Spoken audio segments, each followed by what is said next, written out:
Classroom. Jadi kalau bisa mengumpulkannya tidak sampai besok sudah selesai gitu ya. Loh, kenapa? Ada? Nah? Di jadwalnya? Nggak ada GC? Ada, tetap ada penugasan. Saya mau GC.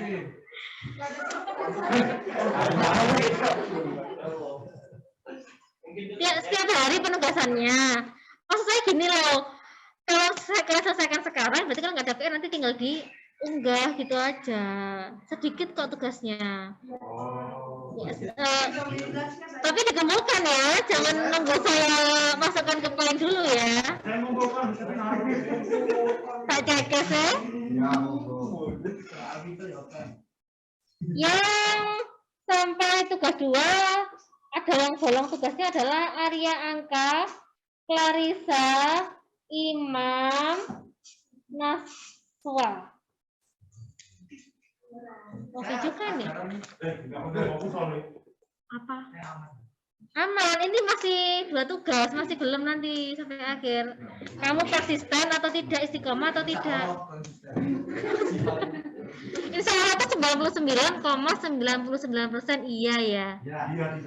Iya. Jika tidak ada halangan yang betul-betul menghalangi kamu, kecuali kalau kamu rebahan, nggak ngerjakan beda lagi. Itu nggak. Insya Allah, kamu insya Allahnya Indonesia berarti. Bukan insya Allahnya Arab ya. Ya lanjut. Kemarin sudah belajar tentang sistematika. Loh, lah kok langsung mapan? Ini. Langsung mapan aku. Sekarang kita mempelajari tentang kebahasannya kritik dan esai. Mungkin ya, kalau misalkan kalian nanti browsing di internet, jadi kebahasannya kritik dan esai, ada yang mungkin membedakan. Oh, cirinya kritik itu kebahasannya kritik seperti ini. Jadi kebahasannya esai begini gitu, dibedakan. Nah, sebenarnya tidak ya, Rek ya. Kalau kita kan berpedoman pada buku yang dikeluarkan oleh Dignas ya. Kan kenapa? Karena kalau ujian pun juga berdasarkan itu, tidak berdasarkan apa yang ada di internet. Jadi kalau ada di internet agak berbeda, bisa kalian abaikan. Ini ada 5, hanya 5, jadi kebahasaan untuk keduanya. Saya kira kalau sudah mengenal semuanya, ada pernyataan persuasif. Kan kalau pernyataan persuasif itu biasanya taunya dari mana? Mengenali pernyataan persuasif itu dari teks apa kira-kira?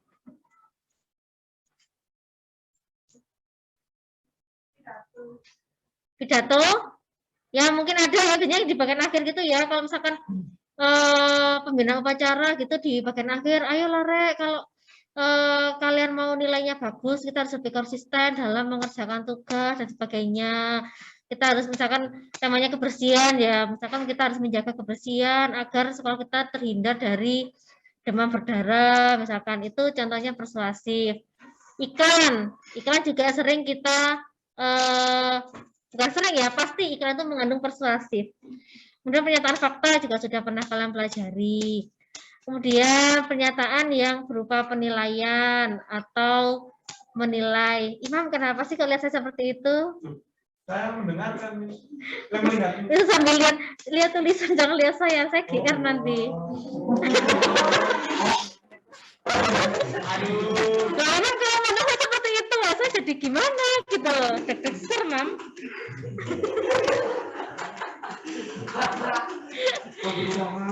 Kemudian istilah teknis, kemudian ada kata kerja mental setelah ini ya. Nah, kalau persuasif tadi sudah sempat saya singgung, intinya kan melalui persuasif itu kita sebagai penulis menginginkan pendengar atau pembaca itu melakukan apa yang kita inginkan, menyetujui apa yang kita sampaikan, ide kita itu apa, itu yang kita inginkan untuk disetujui, diikuti oleh pembaca atau pendengar, itulah persuasif. Nah, kalau di contoh ini saya ambilkan satu paragraf, apakah semua kalimat ini berupa persuasif dalam paragraf ini? Tidak ya. Tapi kalimat-kalimat yang awal ini hanya sebagai pembuka saja gitu. Semua hubungan tersebut tercampur baur dalam politik ekologi, di mana hutan tidak akan pernah lepas dari kehidupan manusia. Begitu juga sebaliknya. Nah, ini di sini persuasifnya mulai dimunculkan. Namun, yang harus diperhatikan adalah bagaimana manusia memperlakukan hutan tersebut. Tadi kan manusia sebenarnya kan menginginkan pembaca itu untuk memperhatikan tentang keberlangsungan hutan itu bagaimana. Bagaimana sih kita merawat hutan? Nah, itu yang diinginkan oleh penulis. Apa yang terjadi dengan siberut tentu masih sangat relevan dengan kondisi Indonesia saat ini. Jadi persuasif yang ada di sini itu diikuti dengan fakta atau dengan data-data yang ada. Entah itu data yang dari karya atau data atau fakta yang ada di dalam masyarakat. Gitu, di mana kekuasaan memegang peran besar dalam kendali terhadap hutan maupun lahan. Nah, kekuasaan itu kan tidak hanya milik pemerintah ya, kalau misalkan kita bicara tentang hutan. Kita tahu sendiri kalau misalkan di Kalimantan yang sekarang sedang misalkan di Riau yang kemarin sempat ada apa itu asap kabut asap. Nah, semacam itu kan berarti yang sebenarnya berkuasa bukan cuma pemerintah. Kenapa bisa terjadi kabut asap seperti itu? Pasti ada oknum-oknum yang menguasai, oknum yang menyebabkan kebakaran hutan kan gitu. Nah, ini adalah contoh persuasif. Intinya persuasifnya hanya di kalimat ini. Kalimat yang ada di sebelumnya atau setelahnya digunakan untuk mendukung apa yang menjadi pemikiran atau ajakan dari pembacanya. Ajakan pembaca, penulisnya kok ada dari sini. Lanjut ya, sekarang fakta. Saya kira saya sekarang sudah tahu ya apa itu fakta. Saya mau tunjuk nih. Coba Clarissa Fania sebutkan satu ciri fakta. Clarissa Fania kan ya? Clarissa Fania. Yang mirip sama Clarissa siapa ya di kelas ini ya? Ada yang mirip. Oh enggak sih. Clarissa, cirinya fakta apa, Dok?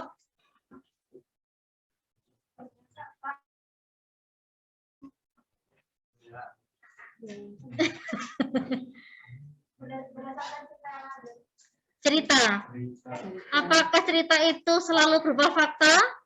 Kalau ceritanya berupa dongeng atau legenda bagaimana? Apakah itu berupa fakta? Hah? Omongan. Apakah omongan itu selalu berupa fakta? Tidak. Kenapa, Juve? Ya, biasanya hoax atau bualan seseorang gitu kan ya. Aku lebih dari Amerika, misalkan seperti itu ya. Tapi ternyata cuma dari ya kepancing. Tinggal sendiri kan seperti itu ya. Coba, berarti menurut kamu fakta itu cirinya apa? Satu saja. Ada datanya ya.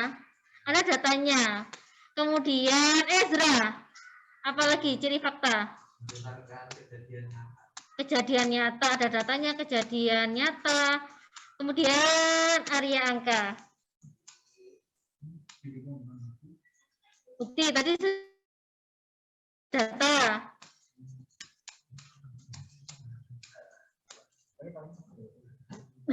Apa? Enggak lah, ada banyak sebenarnya cirinya fakta itu.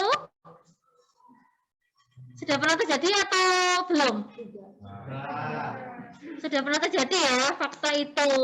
Nah, ini fungsinya fakta di esai atau kritik itu sama seperti kalau kalian membuat tes editorial.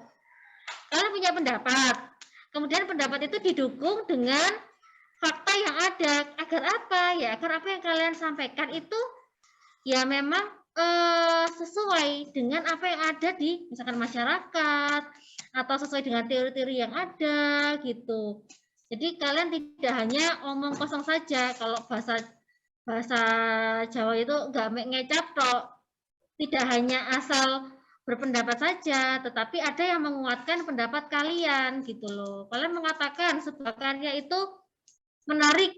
Nah, karena misalnya gini, lukisan. Kemudian di situ ditampilkan sebuah lukisan yang menggambarkan mata uang kripto. Kan saat ini sedang tren ya kripto itu ya. Nah, kemudian saya menyatakan bahwa lukisan yang diangkat oleh pelukis ini saat ini bukan dikatakan sebagai lukisan yang futuristik, karena saat ini pun sudah mulai banyak masyarakat yang mengenal kripto di dunia perbankan, sudah mulai dilirik, bahkan di iklan-iklan televisi. Kalian pernah enggak? Nanti iklan di televisi atau di YouTube lah gitu, pasti sudah banyak yang membahas tentang kripto itu. Nah, berarti kan itu bukan futuristik, saat ini ya sudah mulai dikenalkan di masyarakat mata uang kripto itu. Nah, berarti kan pendapat kalian itu ada faktanya. Faktanya dikaitkan dengan apa? Dengan apa yang ada di masyarakat.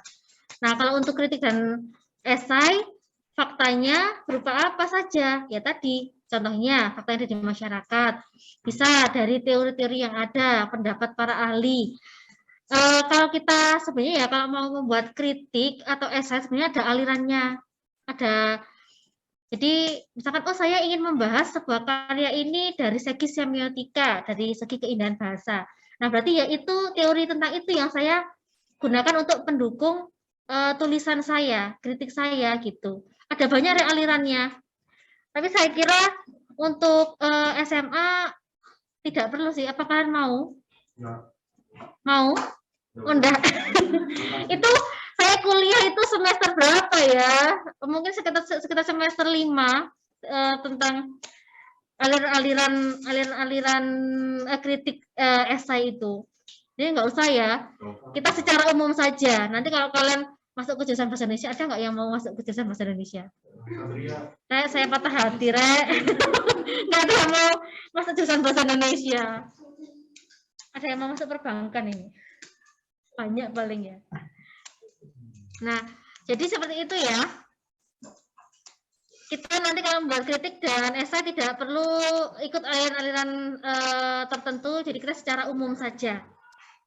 Berarti jadinya nanti kritik atau esai kalian itu mirip seperti gitu, yang kita mengulas sebuah karya resensi. Agak mirip dengan resensi. Cuma kalau kritik kan lebih condong ke penilaiannya baik dan buruknya gitu ya, plus minusnya. Kalau esai lebih ke pemahaman kita tentang karya, tentang fenomena dan sebagainya. Nah, di sini ada sebuah fakta yang bisa kita ambil. Ini juga ada opini sih. Nih, kalau opini ketika saya dan teman-teman berkunjung ke pameran, rupanya kan berarti menunjukkan pemikiran dari penulisnya ya, bukan fakta yang ada. Faktanya ya ada sebuah pameran desain fest di Museum Huruf Jember pada 9 Desember tahun 2019. Kemudian yang ketiga, ungkapan penilaian. Miss, kenapa kok ungkapan penilaian itu masuk ke ciri kebahasaan kritik dan esai? Bukannya yang berupa penilaian itu hanya kritik saja, penilaian baik dan buruknya saja. Nah, penilaian di sini kita generalkan ya, ini adalah penilaian secara umum. Kalau kritik, berarti penilaiannya itu kita arahkan ke kelemahan dan kelebihan teksnya, kelebihan karya yang sedang kita bahas. Tapi kalau kita membuat esai, berarti penilaian itu lebih ke bagaimana pemahaman kita, gitu loh, pandangan kita tentang karya, fenomena, atau objek yang sedang kita bahas. Gitu. Kalau saya berikan contoh ini, kira-kira ini contohnya dari kritik atau esai, Rek? Ini penilaian untuk kritik atau esai? Satria? Esai? Loh, kan berubah kan? Saya hanya bertanya dengan nada yang agak beda. Esai apa kritik? Kritik apa esai? Esai apa kritik? Bingung. Buktinya apa? Berarti kalau esai harus penilaiannya berupa pandangan pengarang, pemahaman pengarang tentang apa yang sedang dibahas kan. Kalau kritik berarti harus berupa penilaian, plusnya apa, minusnya apa, kan gitu. Buktinya apa ini, Satria?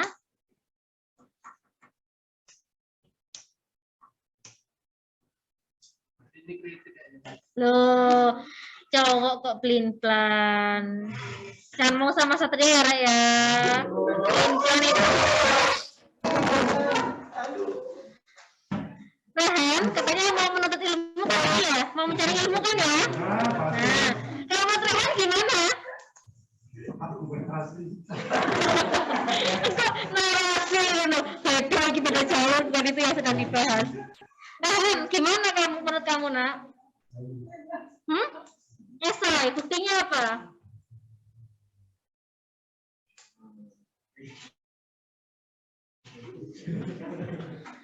Soalnya teman Bang itu pelin-pelan itu, jangan dicontoh.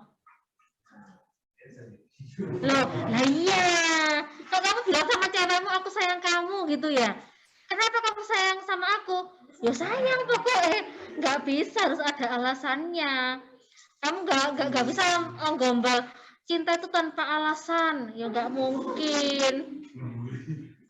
Nggak mungkin. Entah itu cinta pada pandangan pertama atau gimana gitu kan. Ayo Rehan, apa ini alasannya? Iya, contohnya pria. Kamu ya. Ayo, lo kok nggak tahu kenapa kamu jawab esai? Wah, nggak bisa pakai feeling ini. Ayo, Alvito. Ayo, kamu sudah saya tunjukkan tadi ya. Alvito, kamu mendukung Rehan apa gimana? Esai. Alasannya apa?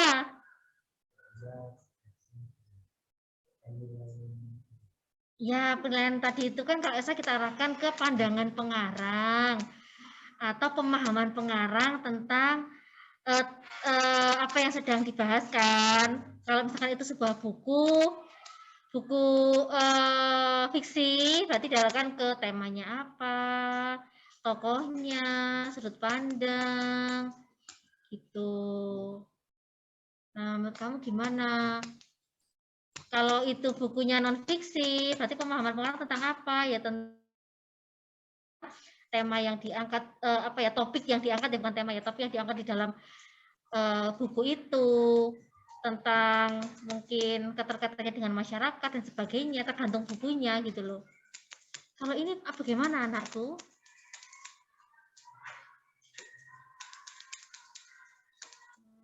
Enggak tahu. Apa ya, saya tunjuk deh salah satu lagi ya. Maharani. Panggilanmu Vira bukan sih? Vera. Oh Vera. Oh ya. Vera.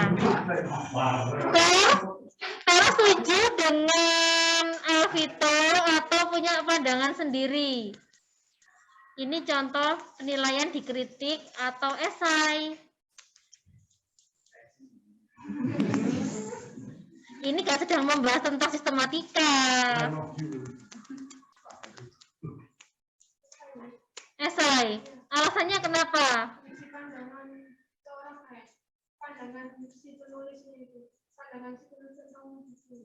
Pandangan penulis tentang buku. Berarti jelas sekali kalau ada kata buku ini baik.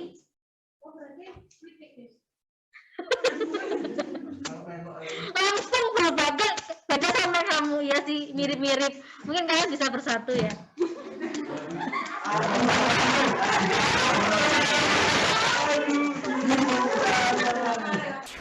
Nah, kalau ada kata ini jelas, buku ini baik, buku ini kurang keren dan, nah berarti kan sudah menunjukkan itu penilaian baik dan buruknya buku itu. Entah yang dinilai baik itu dari segi apa, mungkin dari segi tema yang diangkat kah, penggambaran tokoh kah, permasalahannya bagaimana kah. Yang jelas ini sudah jelas,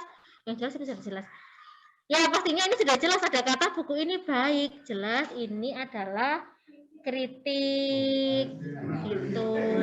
Ini menilai bahwa buku ini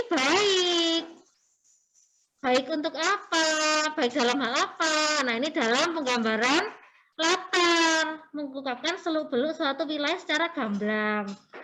Jadi kemungkinan si penulis buku ini mendeskripsikan, ini sepertinya hutan kan ya, mendeskripsikan tentang hutan itu bagaimana, seberapa, kalau misalkan saya menggunakan bahasa kias ya, seberapa megahnya sih hutan itu, kemudian kaitannya dengan kekuasaan-kekuasaan yang berkaitan dengan hutan itu bagaimana, kekuasaan pemerintah bagaimana, kekuasaan misalkan perusahaan-perusahaan yang punya kepentingan di hutan itu bagaimana, kaitannya dengan masyarakat gimana.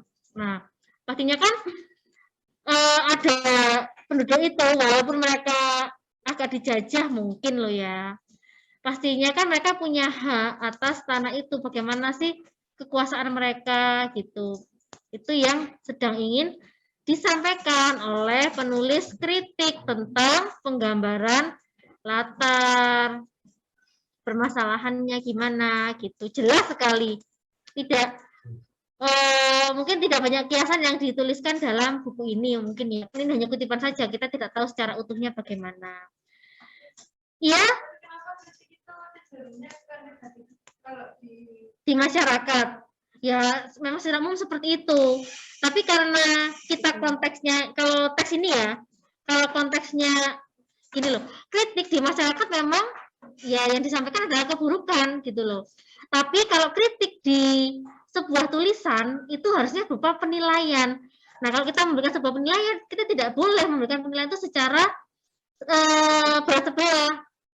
Sebuah karya itu pasti ada baiknya, ada buruknya. Itu yang harus kita gali-gali terus sampai semuanya itu muncul. Nggak boleh kita menilai sebuah karya itu hanya buruknya saja. Pasti ada baiknya karya itu. Entah dari segi penampilannya buku itu, entah dari tema yang diangkat, entah dari tampilannya dan sebagainya gitu. Pasti ada. Gitu. Enggak. Ya, kamu sebagai pembaca, misalkan kita memang harus baca itu berkali-kali ya. Tapi karena kita sekali membaca itu sudah mendapatkan penilaian. Misalkan saya membaca bukunya Edensor karyanya Andrea Hirata gitu. Saya kok kurang tertarik ya, menurut saya pasti bagusan novelnya yang pertama yaitu Laskar Pelangi. Itu kan kita secara sekilas ya. Nah, akan memberikan penilaian secara adil, kan kita akan diberikan kepada orang lain, kepada pembaca. Kita kan tidak boleh memberikan hal yang buruk saja. Itu bisa menyesatkan pembaca. Gitu. Sama kalau kamu sedang nonton film, ingin nonton film ini enggak gitu. Misalkan apa ya? Film yang sedang sekarang apa sih? Misalkan Layangan Putus. Ya, itu kan karya ya, series Layangan Putus. Oh, ini jelek ini, soalnya menceritakan tentang perselingkuhan, cinta yang tidak setia ini. Kan tidak, kita harus menilai dari banyak hal. Kita bisa menilai, oh aktingnya Reza Rahardian bagus loh ya. Tidak semua orang bisa berakting seperti itu. Ya kan gitu. Oh, tema yang diangkat itu sebenarnya itu kan dari sebuah kisah nyata. Keren ya, ternyata cara penulis naskahnya itu mengubah dari sebuah kisah nyata menjadi sebuah series, sebuah cerita fiksi yang menarik gitu. Kadang itu kalau orang membuat sebuah cerita dari kisah nyata, biasanya ya orang itu kan dibayang-bayangi pasti lebih bagus aslinya. Saya tuh kalau misalkan nonton filmnya Harry Potter gitu ya, sekarang masih ada sih apa enggak sih Harry Potter itu, Rek? Dulu zaman saya waktu masih SMP ya, apa SMA ya Harry Potter itu. Kalau saya bandingkan itu bagusan novelnya daripada filmnya, dari cara penceritaannya gitu. Itu kan juga bisa kita bandingkan. Faktanya di novel gimana, faktanya di film gimana gitu. Maksudnya seimbang itu nggak harus 50-50 Juve, tapi ada kelemahan dan ada kelebihan yang kita ulas. Lanjut ya. Sekarang istilah teknis. Saya kira ya, tanpa kalian belajar tentang istilah teknis, kan sudah paham tentang istilah teknis. Misalnya gini, kalian tuh membahas satu buah novel, bukan novel kok bosan novel dari tadi, puisi. Pasti kalian akan menggunakan istilah-istilah dalam puisi. Ada tipografi, ada rima, ada nada, ada bait, kan gitu. Itu adalah istilah-istilah teknis. Mungkin kalau kita mau membuat esai atau kritik dengan aliran-aliran tertentu, kita kaitkan dengan istilah di aliran itu, gitu, Rek. Kan nggak mungkin kalian itu mau bahas puisi, tapi kalian membahas tentang penokohan, sudut pandang. Nah, amanat bisa enggak? Bisa. Amanat amanat bisa. Tema itu ada di puisi, ada di karya fiksi. Amanat juga gitu, nilai-nilai juga ada gitu. Latar belakang pengarang, misalkan pengarangnya adalah seorang remaja gitu, dia membuat puisi misalkan gini, amplop merah jambu di saku bajumu. Nah, itu kan pasti berkaitan latar belakang pengarang dengan karya yang dia hasilkan, kan gitu. Kalau kan nggak mungkin kalian tuh bahas novel tapi ada tipografinya, ada bait-baitnya, kan ya nggak mungkin gitu loh. Kalian membahas misalkan buku itu membahas tentang buku tentang ekonomi misalkan, kemudian di dalamnya ada istilah tentang geografi, tentang puisi, cerpen, kan ya nggak mungkin.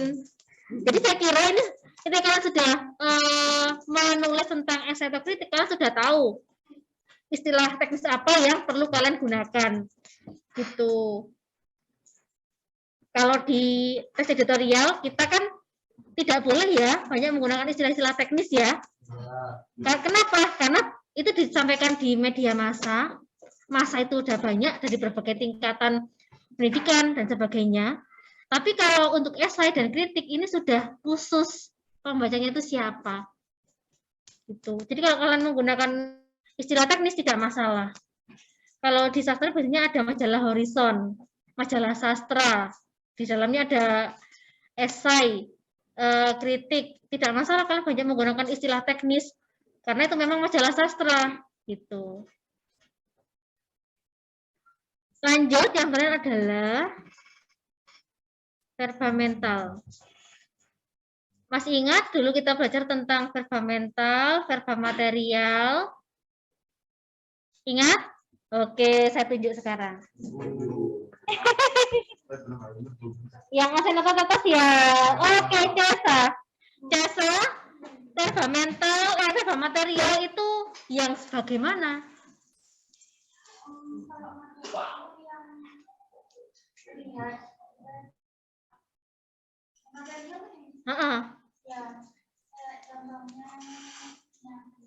Menyapu. Iya, jadi kalau verba mental bagus ya. Bagus. Sip. Nggak pelintan. Jadi kalau verba mental itu kita bisa lihat aktivitasnya seperti apa, wujudnya itu seperti apa gitu. Melirik seperti imam, Miss Diana melirik imam gitu ya. Imam melirik Miss Diana gitu ya. Itu kelihatan aktivitasnya. Gitu. Tapi kalau imam buatin Miss Diana, nah itu yang nggak kelihatan aktivitasnya, itu namanya verba mental. Gitu. Misalkan gini, Satria Utama hari ini merasa terbuli di pelajarannya Miss Diana gitu. Kan ada kata merasa ya. Nah, merasa itu adalah verba mental. Keren, sudah bagus sekarang. Itu ya, Rek ya. Tahu ya berarti apa bedanya antara verba mental dan verba material ya. Nah, pertanyaan saya sekarang ini ada contoh. Nah, sebentar saya tanya, kita sharing, kita saling ngobrol dulu, berembuk dulu ya. Jadi misalkan ya dalam satu kutipan kritik, jangan marah nak, sabar. Iya. Kalau kita ambil satu cuplikan kritik atau esai, kira-kira ciri kebahasan yang muncul itu harus satu atau bisa ada beberapa ciri kebahasan yang muncul dalam kutipan yang saya ambil, misalkan satu kalimat atau satu paragraf gitu. Bisa ya, bisa beberapa, tidak harus. Kenapa? Karena tadi kan ada yang berupa kata ya, misalkan kata istilah ya, istilah teknis itu berupa kata. Bisa saja kata itu terintegrasi dalam satu kalimat penilaian, bisa. Atau mungkin tadi verba mental bisa terintegrasi dalam penilaian, itu juga tidak masalah. Kemungkinan seperti itu. Jadi nanti kalau kalian saya tugaskan untuk menganalisis ciri kebahasaannya, kalian dimasukkan adalah kata, silakan kata itu kalian terbalik. Nah, kan dalam satu paragraf tadi yang saya contohkan tentang persuasif. Nah, persuasif itu mana yang berupa kalimat persuasif atau pernyataan persuasif, itulah yang kalian entah itu ditebali atau diberi blok warna khusus gitu ya. Nah, kalau ini kira-kira ciri kebahasaan yang muncul satu atau lebih. Siapa ya? Mela deh. Mela ya. Go Mela, go Mela, go. Yang sudah saya tunjuk merasa bahagia ya.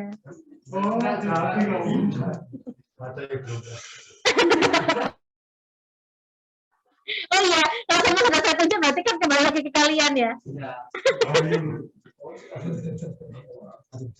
Mela, kamu menemukan ciri kebahasan apa dalam kutipan 1? Verba mental, yang mana nak?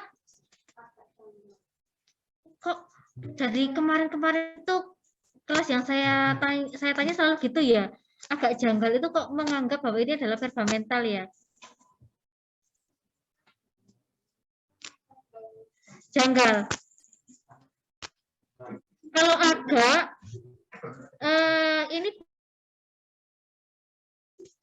ini bukan verba. Yang verba itu ini ditampilkan, ini verba. Ini kan menyangkut, ini verba, gitu. Ini saya koreksi kalau verba mental bukan itu. Apalagi yang kamu temukan? Kira-kira. Persuasif ada enggak? Mel. Oh, tadi sudah saya bahas loh. Hah? Enggak ada. Enggak ada. Penilaian? Ada? Apa yang dinilai di sini? Cara bertutur pengarangnya ya, yaitu Eka ini. Cara bertuturnya agak janggal, tapi benar secara semantis. Itu. Apa itu saja yang kamu temukan? Fakta ada enggak? Mana faktanya?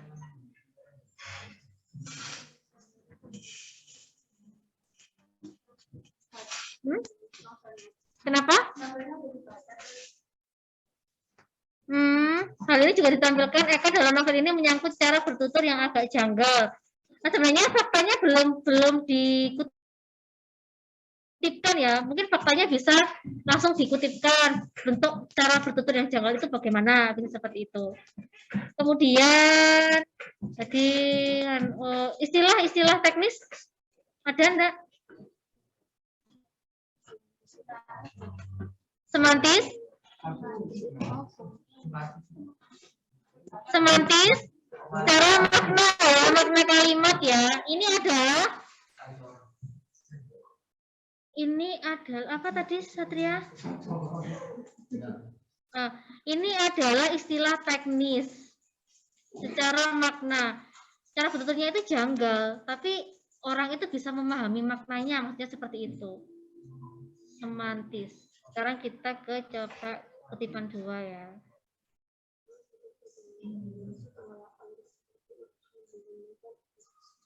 Apa yang muncul? Abraham Ade mungkin?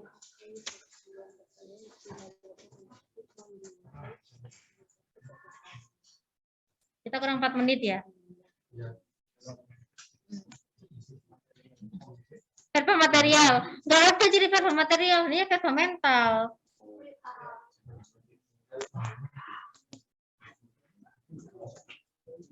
Kalau dikritik atau esai itu sebenarnya yang paling banyak muncul itu adalah yang berupa pernyataan penilaian itu, Rek. Karena sejatinya teks 2 itu ya berupa penilaian terhadap sebuah karya. Kalau itu kritik, kalau esai bisa tentang fenomena juga. Ini ada fakta ya di sini ya. Ada fakta berupa apa?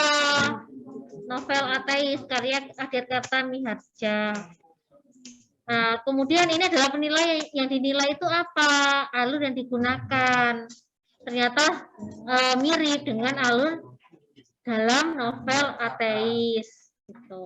Terakhir deh. Ada 5 sebenarnya. Ini yang saya tebal dalam mengingatkan, berarti pilihannya ada 2. Kalau yang berupa kata, apakah ini istilah teknis atau ini mental? Peradilan.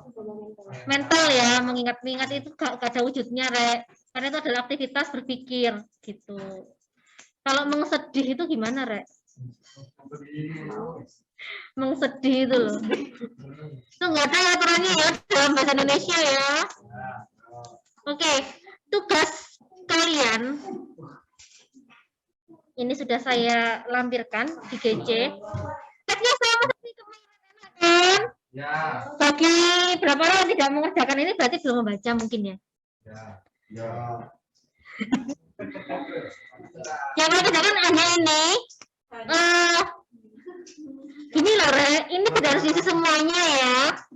Tulislah kutipan beberapa kalimat atau paragraf yang kalian maksud, langsung di kopas. Kemudian kalian tandai, misalkan dalam satu paragraf gitu, ya kalian mau menulis tentang kalau penilaian semuanya ya enggak apa-apa, nggak usah ditandai. Tapi kalau misalkan penilaian itu hanya di 2 kalimat saja, silakan kalian tandai dengan warna berbeda. Nah, kemudian kalian beri dalam kurung itu nama kalian. Misalnya satu kelompok itu isinya 1, 2, 3, 4, 5 ini ya. Nah, berarti masing-masing anak wajib mencari 4. Gini, Fadila menemukan pernyataan persuasif, pernyataan fakta 2, kemudian istilah teknis 1, berarti pas 4 kan? Nah, itu tidak masalah. Misalkan gini, Imam menemukan istilah teknis 3, kemudian fakta 1, ya silahkan, tidak masalah. Tapi jangan semuanya, kan harus mencari 4 kan, jadi tidak mungkin kan Imam semua biar gampang ya. Oh, mau pernyataan aja guys, 4-4-nya itu tidak bisa. Gitu. Sebenarnya ada banyak, jadi saya yakin kalian tidak akan gontok-gontokan, tidak akan rebutan ya dengan anggota kelompok yang lainnya. Waktu pengumpulannya maksimal besok jam 9 malam. Diketik, iya, diketik. Kalau kalian mau gampang, di Google Docs kalian ngerjakan kelompokannya. Nanti tinggal dikirimkan ke saya, kan enak. Kelompok, kenapa nak?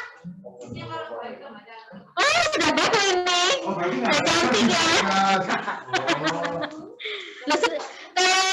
Kalau saya masih dikumpulkan nanti malam, berarti kan saya nggak baik kan. Saya tambahkan dikumpulkan besok, makin cantik kan saya.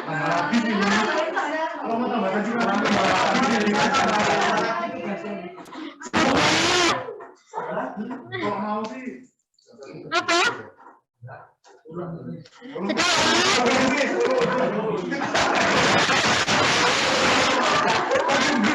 baik anak-anak, untuk hari ini saya cukupkan pertemuan kita sudah jam 10.45. Seperti biasanya ya, kalau misalkan ada yang pahami bisa bilang ke saya. Jangan lupa yang submit hanya perwakilan kelompok dengan menyertakan nama anggota kelompok. Ya sekarang masih kelompokan ya, nggak boleh individu ya. Oke. Nggak boleh. Nanti kalau ada tugas yang lain lagi baru boleh saya tentukan dulu. Ya. Kenapa? Nggak boleh individu. Nggak boleh. Biar datanya full. Kalau individu nanti nggak full. Masa kamu mau ngisi semuanya itu? Baik ya, saya kira. Assalamualaikum warahmatullahi wabarakatuh. Selamat istirahat.